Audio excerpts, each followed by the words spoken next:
Hi there, and welcome to the Skylight Books Author Reading Series. You can find out about this and all of our author events at www.skylightbooks.com. At our website, you can also browse our inventory as well as order books online. And don't be afraid to follow us on Twitter or even be our friend at facebook.com. If you'd like to talk to a real person, we can be reached at 323-660-1175. Thanks for listening and enjoy.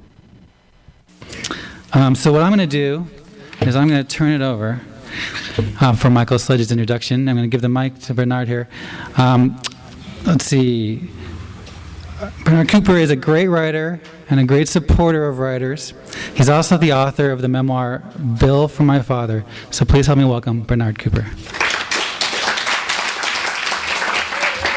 Hey, can everybody hear me okay?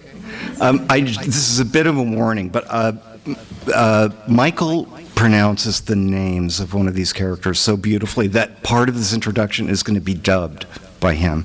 I'm just going to move my mouth. Seriously. Okay. Elizabeth Bishop was and remains one of America's finest poets.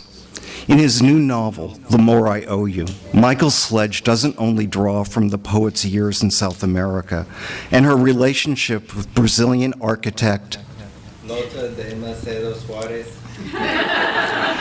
He brings the lovers and the country to life with unforgettable scenes and sensory details that no biographies of Bishop can match. One of the many qualities I love about Mr. Sledge's prose is that, like Bishop's poetry, it is deceptively direct, even reticent at times.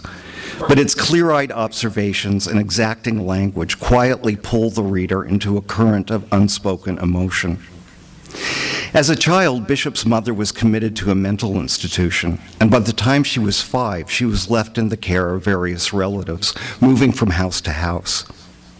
One of the virtues of Sledge's novel is that he fully acknowledges the influence of the circumstance without overplaying its role in the formation of either Bishop's character or her work.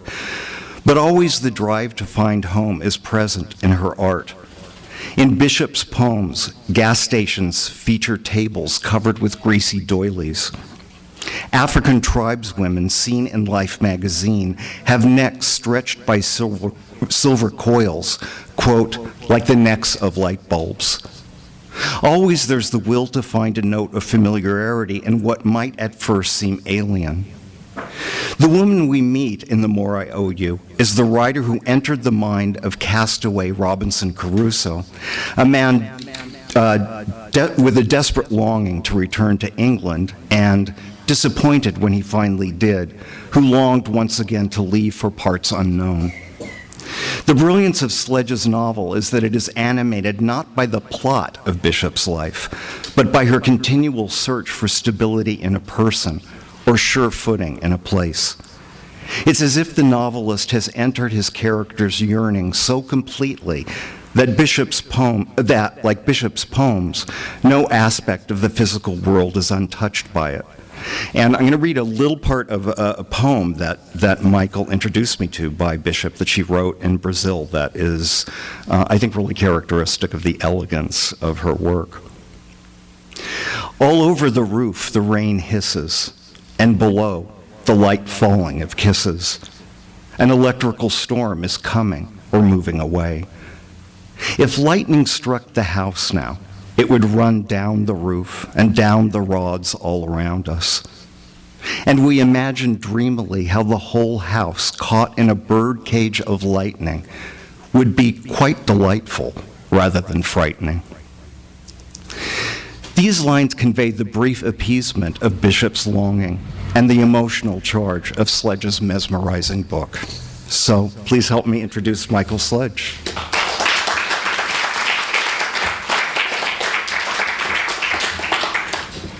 Thank you very much, Bernard.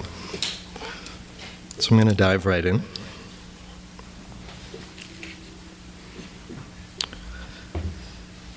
Elizabeth held on tight to the cake in her lap. Lota concentrated on the road, taking corners at high speed and yelling after the pedestrian she nearly flattened. The car zigged and zagged up the hillside behind Copacabana, Lota accelerating into the cobblestone curves until the tires cried out, while the force of it pressed Elizabeth's shoulders against the driver's. Only as they crested the mountain did the car pause, balanced momentarily upon the ridge like an eagle surveying its realm.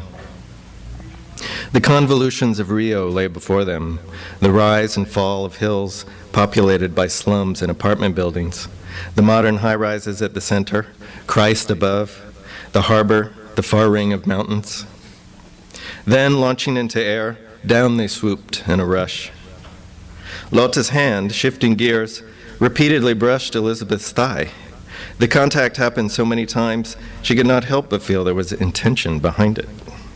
She tried to rearrange her legs, but there was no room at all to maneuver. The car was hardly more than a capsule. Near the bottom of the slope, Lota came to a stop at a crossing where a streetcar passed before them. Decaying 19th century mansions lined the avenue. "This neighborhood is Santa Teresa," Lota said, apparently oblivious to the fact that her knuckles had come to rest against Elizabeth's skirt. "It was once very rich, as you can see. The aristocrats fled up the mountain to escape yellow fever. Now the buildings are decadent, abandoned to artists and thieves." Before Elizabeth could respond, off they roared, descending further into the steaming, noxious mess of Rio de Janeiro. The fumes, the heat, the traffic, the blaring horns, it was all more than a little disorienting. In such close proximity to Lota, Elizabeth felt acutely the fact that they were strangers to one another. Never mind the many afternoons she'd spent with Lota and Mary in New York, or the letters that had passed between them since. She hadn't set eyes on the woman in at least 5 years, and even then, there'd hardly been a moment shared alone. In fact, she seemed to remember someone altogether different in appearance from this madwoman at the wheel of the convertible. The Rio version of Lota was darker, for one thing, and a bit stouter. Her hair was longer and had a vivid streak of white running through it like a comet. Elizabeth was certain that when they'd first met, it had been pure jet black.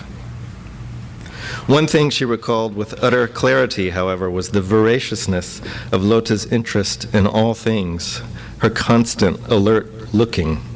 There'd been one afternoon in particular, searching the city with Lota for linens she would take back with her to Rio. "Brazilians just don't understand the art of stitching," Lota had said, scrutinizing the fabrics. Elizabeth and Mary had followed her from store to store until Lota's eye was finally satisfied. At last the road opened up and Lota blasted out of Rio's orbit. The highway allowed a respite from the constant gear changing and thigh touching, so she could finally shift her attention from the hand upon her knee to their route. On Rio's outskirts, a settlement of ramshackle houses, if you could even call them houses, these shacks constructed out of cardboard and crates and other discarded materials cobbled together, went right up to the barricade of a petroleum plant, another hellish landscape of billowing gaseous clouds and sulfuric flames leaking out of tall pipes. "Not the most favorable view of a city," Lota said, "its entrance or exit." Elizabeth nodded. Odd the things that prompted Lota to speak. Interesting always, but impersonal. She turned slightly to study Lota's profile. Even as she drove, Lota grinned, as if dominating the roadway were a source of intense satisfaction. The workman's shirt she wore was rolled up on her forearms. She was a diminutive person, but there was heft to her, strength, and also an ease with that strength. You would not mistake her for a delicate woman, nor one whose habit it was to bend to another's will. Now that she was on Lota's home turf, Elizabeth was desirous to know more of her. Where had she grown up? Where was her family now? And most of all, what was the real story between her and Mary? Mountains popped up from the plain, and they began winding steeply upward. Elizabeth had to keep turning in her seat to look at the unbelievable variety of plants and trees. The mangoes, bananas, and papayas, of course, those she'd expected. but also the 1,000 others she didn't know the names of, so many of them in flower, flowers of every color and size, and great, glorious old trees bearded with exuberant mosses. Underneath them, little roadside stands sold drinks and rugs, and purses fashioned out of scraps of brightly colored fabric. "Look at that," Elizabeth cried. They had slowed enough on the sinuous road that conversation was at last possible. "They're selling old, rusted metalwork." "They'll sell anything," Lota said. "Almost all of it's trash." Elizabeth had been about to say she found the bird cages charming. "But I like the bird jails. I bought a very old one for my house. I'm building a house. Did Mary tell you?" "Yes, she said you were completely obsessed." "Absolutely, you must be obsessed, or else there's no point. Do you know modernist architecture? Like Corbusier, Oscar Niemeyer?" "Le Corbusier, I know. I remember now we spoke of him in New York. But I don't know the other one. Is he German? My ignorance is vast." "Niemeyer is a genius, but of course you Northerners know nothing about him because he's Brazilian and we're just savages. To you, Brazil is coffee and bananas and cannibals and piranhas. Modernism may have started in Europe, but it is pure Brazil. Le Corbusier came here, he influenced our architects, but what they are making now is uniquely Brazilian form of architecture, elegant, sophisticated, organic, and slightly insane. It will show the world what Brazil really is." "Is that what you are?" "I'm beginning to understand the insane part." "It's a modernist house I'm building," Lota said proudly. "I gathered that. I hired a young architect. He's very up and coming. However, to be honest, the best ideas for the design are my own. It is really like no other house has been built in this country. 4 materials are used: concrete, stone, glass, and metal.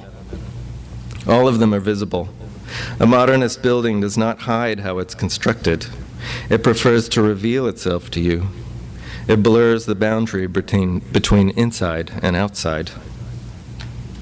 "I've known a few people like that," said Elizabeth. The joke appeared to go right past Lota. Then smiling, she said, "And those people can be very exciting, just like my house." The road climbed higher, up and up. Tendrils of mist began to encircle them, and soon they were driving through a dense fog. In the car's cocoon, Elizabeth could see little of their surroundings beyond the latticework of branches over their heads and the screen of thick foliage on either side of the road.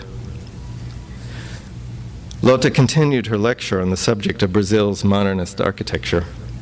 No matter what she spoke of, you could not help but be impressed by the expansiveness of this woman's mind.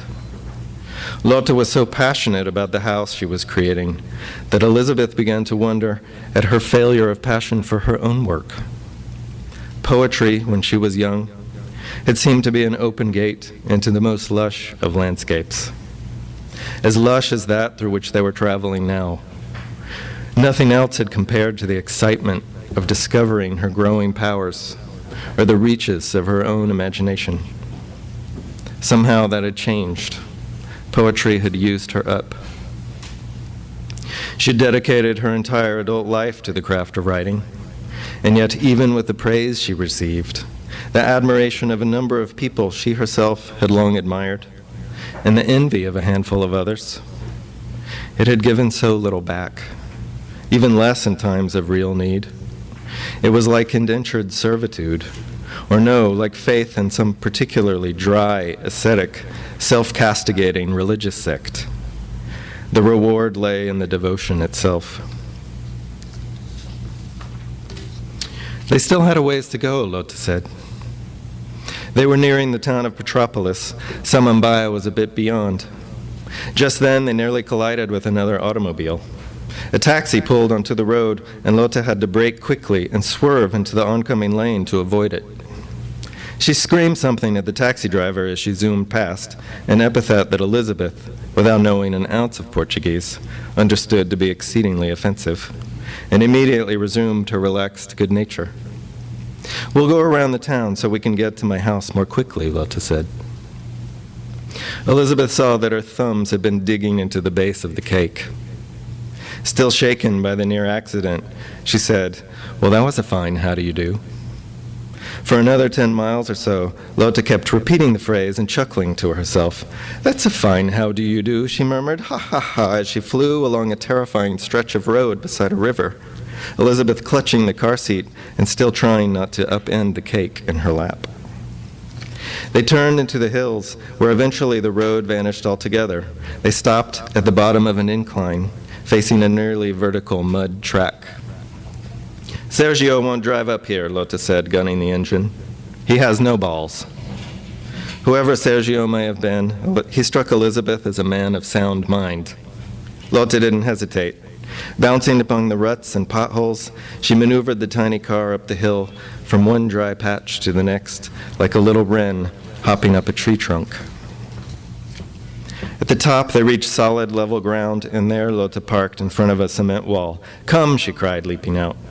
As Elizabeth struggled to stand, Lota was already there to take the cake out of her hands and say, "Leave that for now and come." So here was the famous house, introduced by a concrete plane that nearly bruised your nose. Lota entered through a hole in the wall, and Elizabeth followed her host through a number of long concrete rooms, one communicating with the next. When they stopped, they'd made a loop back to where they'd begun. As promised, the boundary between inside and outside was blurred beyond recognition. There appeared to be no inside at all. The house was open to the sky, and at present it had no external walls, just great gaping holes to the out of doors. Thin steel trusses, almost delicate, were being fitted over their heads and would soon, Lota said, support a roof made of aluminum sheets. The trusses called to mind the latticework of tree branches Elizabeth had just seen on the mountain road. Here and there labored dark little men in beaten-up hats. "My house is the first in Brazil to incorporate the style of roof," Lota said. "The workers think I'm mad. They've never seen anything like it before. Of course they haven't. It's revolutionary. If I'm not watching them every minute, they build things their own way, as many times as I tell them otherwise. Then they become furious when I have to yell at them to tear down what they've done and start over. We spend the whole day screaming at each other." She laughed as she reported this, so the process of altercation and deconstruction were another aspect of the work she heartily enjoyed. As if to prove her point, Lota approached the foreman, and within moments her voice began to rise while a knot of men looked blankly at the ground and shook their heads. At one particularly strident point, the men's voices objected in a chorus, but Lota immediately cut them off.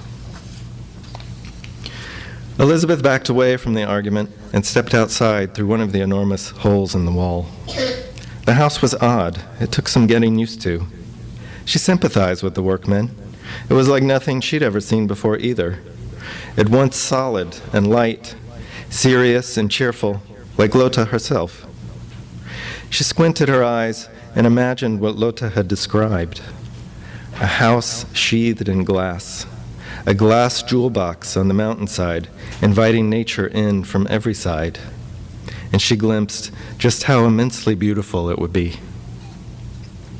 From the concrete slab where Elizabeth stood, the view was only the most recent in a series of breathtaking sights.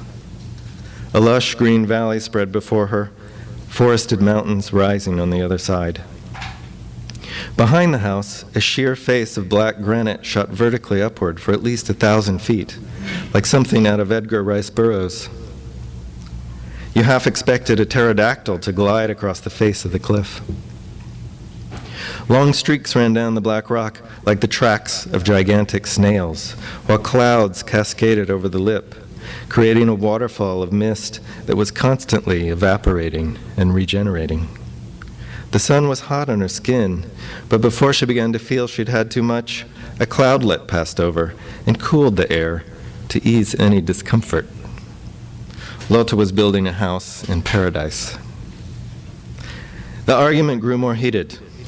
Elizabeth turned to watch, the men gesticulating while Lota imperiously held her ground. Just as Elizabeth feared they might come to physical blows, they all began laughing and embracing each other. Lota joined Elizabeth outside. "They're wonderful," Lota told her, "but they're like children. They'd sit here all day scratching themselves if I didn't give them a little push. Why is that? If you watch any Brazilian man for 5 minutes, you'll see him scratching and adjusting himself. It's as if he's constantly arranging flowers in a vase. Those aren't flowers, Lota cried. Those are the jewels of Brazil. If they didn't keep grabbing their balls, they'd forget they were men. That's the problem with this country. The men have to keep reminding themselves they're men, and the women are even worse. They have no balls either. Elizabeth couldn't help laughing, though she was scandalized to hear a woman speak so coarsely. Lota continued to look directly into her eyes without shyness or embarrassment, like the men who'd watched her from the kiosks on the beach. Only 2 hours had passed since she'd whisked Elizabeth away from Rio. Yet several times already, at different pauses and shifts in the conversation, Elizabeth had found herself thinking, "I'm going a step deeper." But her hostess gave no sign that they were conspiring in anything secretive or untoward. There was really nothing more going on here than an interesting, attractive, and high-spirited woman showing an American friend her new house. Right where we're standing is one of my favorite places, Lota said. A patio nearly as many square meters as the house itself. Can you see how the inside, the world of domestic life, what you might call our ordered world, will reach out to greet the natural world, the exuberant world we have no control over? Like a big mouth with its tongue sticking out. Or else, Lota said, like a hand extended. As she spoke, she made the gesture. Her hand, palm up, reached towards Elizabeth. Stepping back, Elizabeth peered over the edge of the patio. Below lay rubble, rocks, metal scraps. "Are you camping out here? I don't see any furniture. You don't even have a roof." "We've rented a friend's house down the hill until we can move in, but that will be soon. It's a tradition to have a party when you raise the roof, and I'm planning this party in 2 weeks' time. You'll be here to celebrate with us." More a command than an invitation. "Mary's down there now," Lota went on. "We're having a lunch today for some friends. My sister will also come. She's a terrible bitch, but she will be polite to you. It's only me she hates. Of course, all of them are eager to meet you." All of them? It was absurd, her instantaneous panic, but truly she found it difficult to breathe among such a group of strangers and their expectations of her. At the same time, she was angry that Lota had so quickly snatched away this brief moment of peace. "You're the guest of honor. I promised to bring them a famous American poet." "Yes, why don't you go out hunting and shoot one?" Lota held Elizabeth's eyes with her kind look. "Instead, I think I'll call one from the trees." Gently, she took Elizabeth's arm. "But never mind that now, Elizabeth. Let me show you the rest." They left the construction site behind. "There's the vegetable garden," Lota said. "There's the donkey. There's the gardener who once bit the donkey. And here, pass under this bow. Let's enter the forest. Let me show you all its new and strange pleasures." Elizabeth watched Lota's solid back as she followed. Climbing the hillside through the trees, Lota pointed out what Elizabeth, even with her trained eye, might otherwise have passed. A lichen that looked like a crater on the moon, an armadillo's burrow, a nearly microscopic bloom. They came upon a stream and followed it back down the slope as it carved out a series of small pools. Lota stopped at an especially lovely one. A waterfall cascaded down, and moss and ferns grew among the rocks.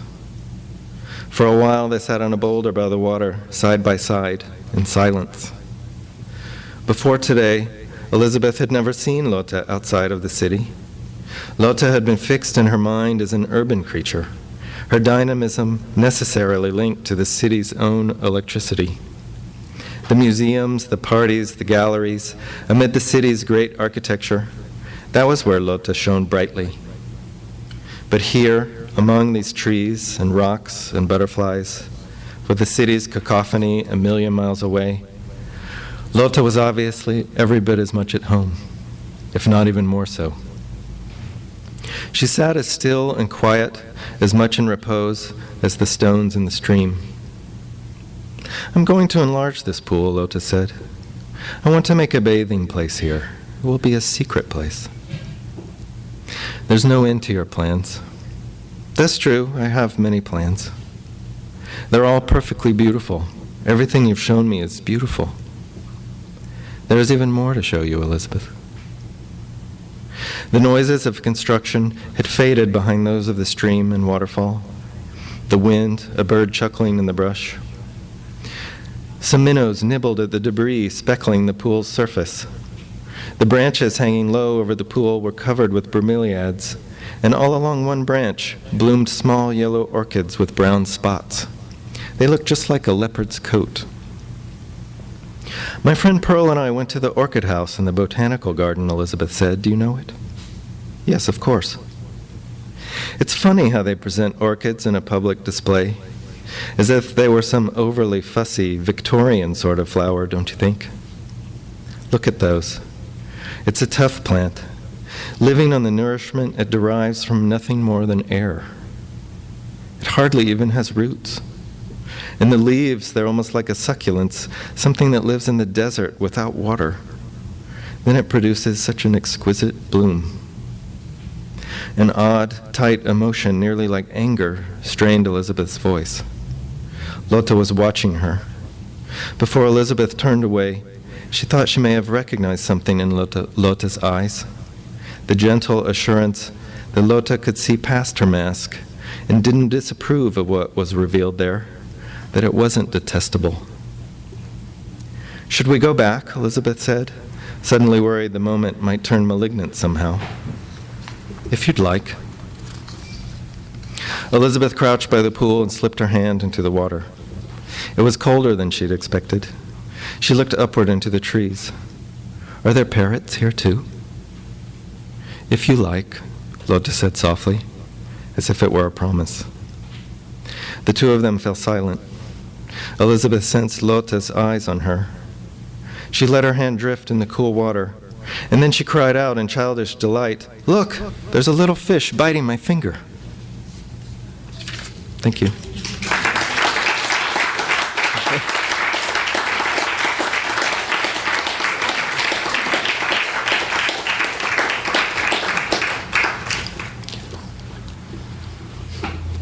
So, yes, Steve?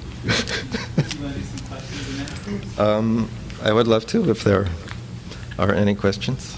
I'll try to provide answers. Please. How much of Elizabeth Bishop's actual life and how much of it is what you used and how much of it is just your own flight of fancy based on her character? I think the way to answer that question is that almost every fact I took from what she herself documented or is documented in biographies. And everything else is my imagination.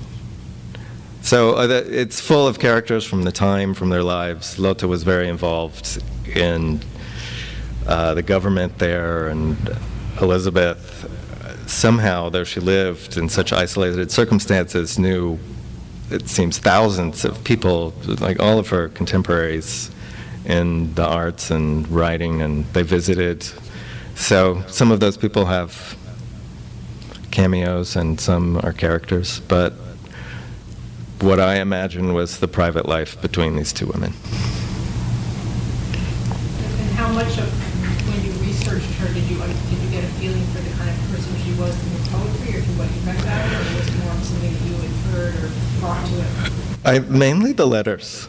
I mean, the letters are amazing, and I would go back to them a lot, and I think that's where I really began to, or where she began to inhabit me somehow, was just studying those, and the tones and the rhythms, and much more that than the actual poetry, because the poetry is so removed from her personal life.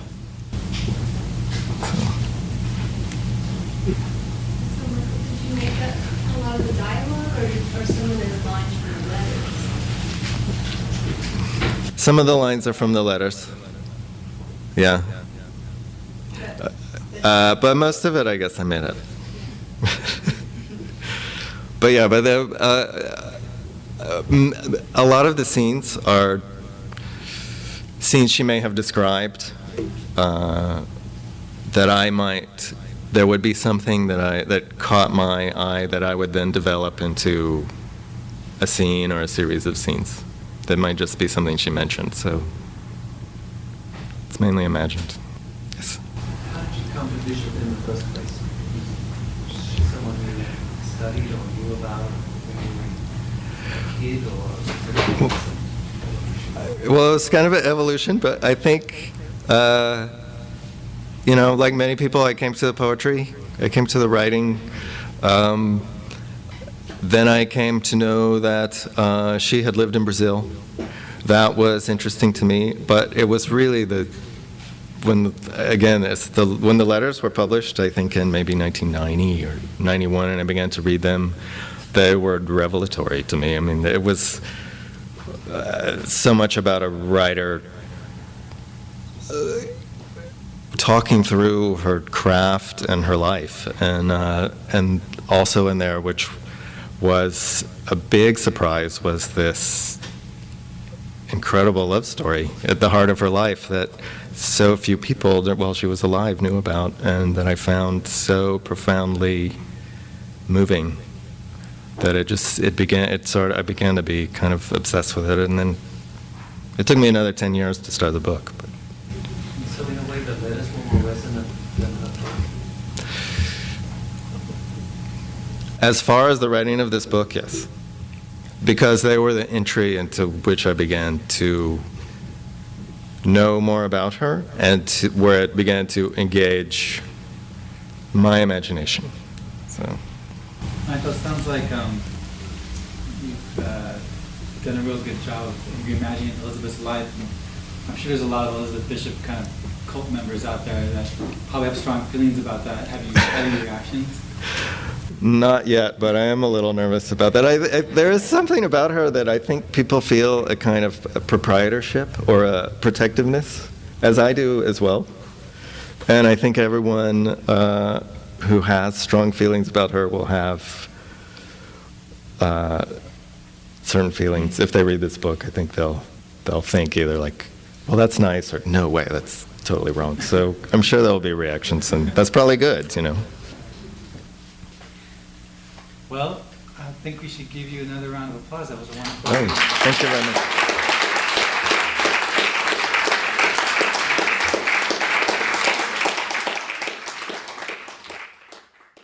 You've been listening to the Skylight Books Author Reading Series. Don't forget that you can check out this and all of our great podcasts at skylightbooks.com.